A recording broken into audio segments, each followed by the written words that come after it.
Hello guys, நீங்கள் பார்த்துருது animate loss Tamil. இந்த வீடியோவில் நம்ம என்ன பார்க்க போகிறோம்னா my avatars path to greatness அப்படிங்கிற மானோவோட 41வது எபிசோடோட எக்ஸ்பிளனேஷன் தான் பார்க்க போகிறோம். அப்புறம் ஏன்டா இத்தனை நாளாக வீடியோ போடலன்னா கொஞ்சம் பிரச்சனை. அது மட்டும் இல்லாமல் காலேஜ் போகிறதுனால என்னால் கரெக்டாக எடிட் பண்ண முடியல. நான் ஏற்கனவே சொல்லியிருந்தேன். இதுக்கு மேலேயாவது ஒரு நாள் விட்டு ஒரு நாள் வீடியோ போட ட்ரை பண்ணுறேன். சரி வாங்க வளவலன்னு பேசாமல் வீடியோக்குள்ளே போகலாம். போன எபிசோடோட லாஸ்ட்டில் என்ன நடந்திருக்குன்னா நம்ம ஹீரோவுக்கு என்டிட்டி ப்ரொஜெக்ஷன் அப்படிங்கிற ஸ்கில் கிடைச்சிருக்கும். அந்த ஸ்கில்லோட பவர் என்னன்னா நம்ம ஹீரோ கிட்ட இருக்க 6 அவதாரில் இருந்து ஏதாவது ஒரு அவதாரோட பவரை ஒரு நாளைக்கு 10 நிமிஷம் யூஸ் பண்ண முடியும். அப்புறமேட்டுக்கு நம்ம எல்ஃப் ஹீரோவும் நம்ம லாஃபயர் கூட அவனோட எல்ஃப் வில்லேஜுக்கு போயிட்டு இருந்திருப்பாங்க.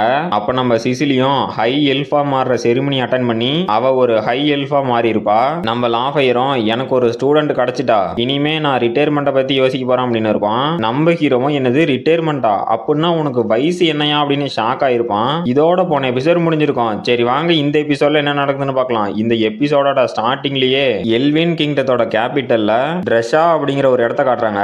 நம்ம ஹீரோவும் அந்த ரிச்சுவல் நடந்ததுக்கு அப்புறம் லாஃபயரோட உதவியால இந்த அகாடமிக்குள்ள வந்துட்டேன். இதுக்கு நான் லாஃபயருக்கு ரொம்ப பெரிய கடமைப்பட்டிருக்கேன். ஆனா இங்க நான் ஒண்ணு நினைச்சிட்டு வந்தா வேற ஒண்ணு நடக்குது. நான் என்ன நினைச்சேன்னா இங்க இருக்க எல்லா எல்ஃபும் ஹார்மோனி வச்சுட்டு கிட்டத்தட்ட ஒரு ஃபேரி மாதிரி இருப்பாங்கன்னு நினைச்சேன். ஆனா இவனுங்க என்னடா பண்றானுங்க, ஒரு ஹியூமன் அகாடமியில போய் உட்காந்தா எந்த மாதிரி பண்ணானுங்களோ அதோட மோசமா ரேகிங் பண்றானுங்க. என்னால முடியலடா அப்படின்னு பாத்துட்டு இருக்கிறான். அங்க இருக்க பொண்ணுங்கெல்லாம் நம்ம ஹீரோ சுத்து போட்டு நீங்க தான் ஆரிஸ் எல்மோனா, உங்களை பத்தி கொஞ்சம் சொல்லுங்க அப்படின்னு கேட்டுட்டு இருக்காங்க. நம்ம ஹீரோவும் அட ஏமா நீங்க வேற இப்ப இது ரொம்ப முக்கியமா அப்படின்னு டென்ஷன்லயே பாத்துட்டு இருக்கிறான். அப்ப அங்க ஒரு பொண்ணும் நான் கேள்விப்பட்டேன் ஹியூமன்ஸ் நம்ம சிசிலிய கிட்னாப் பண்ணிட்டாங்களாம். அந்த நாள் தான் அவளோட வாழ்க்கையிலேயே ஒரு பேட் லக்கான நாளா இருந்திருக்கும். அவ என்னெல்லாம் யோசிச்சு பயந்துருப்பாளோ அப்படின்னு நம்ம ஹீரோட சொல்லிட்டு இருக்காங்க. நம்ம ஹீரோவும் ஆமா ஆமா அது ரொம்பவே ஆபத்தா தான் இருந்துச்சு அப்படிங்கிறான். அப்ப அங்க இருக்க பொண்ணுங்கெல்லாம் நான் கேள்விப்பட்டேன் அட்வென்ச்சர்ஸ் தான் வந்து நம்ம சிசிலிய காப்பாத்தினாங்களாம், அதுல நீங்களும் இருந்தீங்க, நீங்களும் ஒரு அட்வென்ச்சரா இல்லனா மெர்சனரி குரூப்பை சேர்ந்தவரா, சீக்கிரம் சொல்லுங்க அப்படின்னு நம்ம ஹீரோ போட்டு டார்ச்சர் பண்ணிட்டு இருக்காங்க. அப்ப அங்க ஒரு பொண்ணு டென்ஷன் ஆயிட்டு என்னடி பண்ணிட்டு இருக்கீங்க, என்னால போக்கஸ் பண்ண முடியல, சத்தம் போடாம இருங்க அப்படின்னு கத்தரா. அப்ப நம்ம ஹீரோட்ட பேசிட்டு இருந்த பொண்ணுங்கெல்லாம் சாரி சேஃபரான் எங்களை மன்னிச்சிருங்க அப்படின்ட்டு எனக்கு கொஞ்சம் வேலை வந்துருச்சு நான் இதா போயிட்டு வந்துடுறேன் அப்படின்ட்டு 2 பேரும் நழுவு பாக்குறாங்க. நம்ம ஹீரோவும் என்னது நீங்க போறீங்களா, போங்க போங்க இப்பதான் எனக்கு நிம்மதி அப்படின்னு ஒரு பெரும் மூச்சை விட்டுட்டு ஏமா பொண்ணு என்ன சேவ் பண்ணதுக்கு ரொம்பவே தேங்க்ஸ் அப்படிங்கிறான். அப்ப அந்த சேஃபரன் அப்படிங்கிற பொண்ணும் எனது தேங்க்ஸா, டேய் உன்ன மாதிரி ஒரு குப்பை மெர்சனரி என்கிட்ட பேசுறதே அவமானம், எனக்கு டிஸ்டர்பா இருந்துச்சுன்னு மட்டும்தான் அவங்களை அனுப்பி வச்சான் அப்படிங்கிறா. நம்ம ஹீரோவும் இவளுக்கு என்னடா ஆச்சு, ஏன்டா எனக்குன்னே எல்லாம் வரீங்க, என்ன கொஞ்ச நேரம் கூட நிம்மதியா கூட மாட்டீங்களா அப்படின்னு ஷாக் ஆகுறான். அப்புறமேட்டுக்கு அந்த எல்வின் கிங்டத்தோட ராயல் பேலஸை காட்டுறாங்க.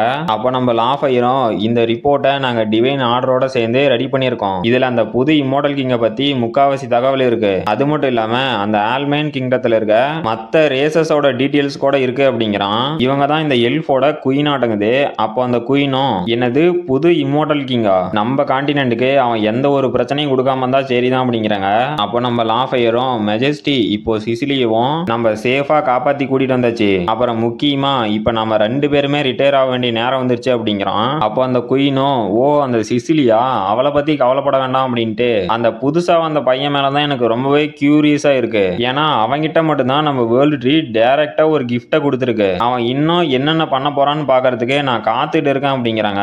அப்ப நம்ம லாஃபயரும் ஆமா மெஜஸ்டி நீங்க சொல்றது கரெக்ட், அவனோட growth அது புயலோட வேகமா இருக்கு, அவனுக்கு மட்டும் நம்ம கரெக்டான கைடன்ஸோட ஒரு ட்ரைனிங் கொடுத்தோம் அப்படின்னா நம்ம எல்வின் கிங்டத்தை அவனால தனியா நின்னு கூட எந்த பிரச்சனை வந்தாலும் காப்பாற்ற முடியும், இப்ப நான் என்ன பண்ணட்டும் அப்படின்னு கேக்குறான். அப்ப அந்த குயினும் சிரிச்சுக்கிட்டே டே டே ரொம்ப எக்ஸைட் ஆகாத போதும் கொஞ்சம் குறைச்சியா அப்படிங்கிறாங்க.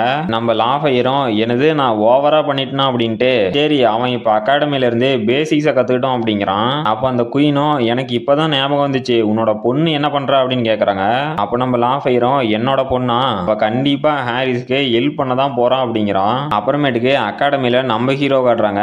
நம்ம ஹீரோ கொட்டாய் விட்டுக்கிட்டு ஆஹா இன்னைக்கு நாள் ரொம்ப அருமையா போச்சு, இதுக்கெல்லாம் காரணம் அந்த வேர்ல்டு ட்ரீயோட பிளெஸிங்ஸ் தானா, அது மட்டும் இல்லாம இந்த வெதரும் ரொம்பவே நல்லா இருக்கு, இந்த வேர்ல்டு ட்ரீனால இங்க இருக்க ஏரும் ரொம்பவே பியூரா இருக்கு, அது மட்டும் இல்லாம இந்த எல்ஃப் பாட்டு பாடுறது காதல தேன் வந்து பாயற மாதிரி இருக்கு, இதை விட்டா கரெக்டான நேரம் வராது அப்படின்ட்டு ஒரு குட்டி தூக்கத்தை போட ஆரம்பிச்சுட்டு டே ஹாரிஸ் நீ ரொம்ப கொடுத்து வச்சோண்டா, இந்த மாதிரி ஒரு வெதர்ல இந்த மாதிரி பாட்டை கேட்டுக்கிட்டு வானத்தை பார்த்து மல்லாக்க படுக்கிறது எவ்வளவு சுகம் அப்படின்னு தூங்கிட்டு இருக்கிறான். அப்ப யாரும் நம்ம ஹீரோட்ட டே இங்க நீ என்ன பண்ற அப்படின்னு பேஸ் வாய்ஸ்ல சொல்றாங்க.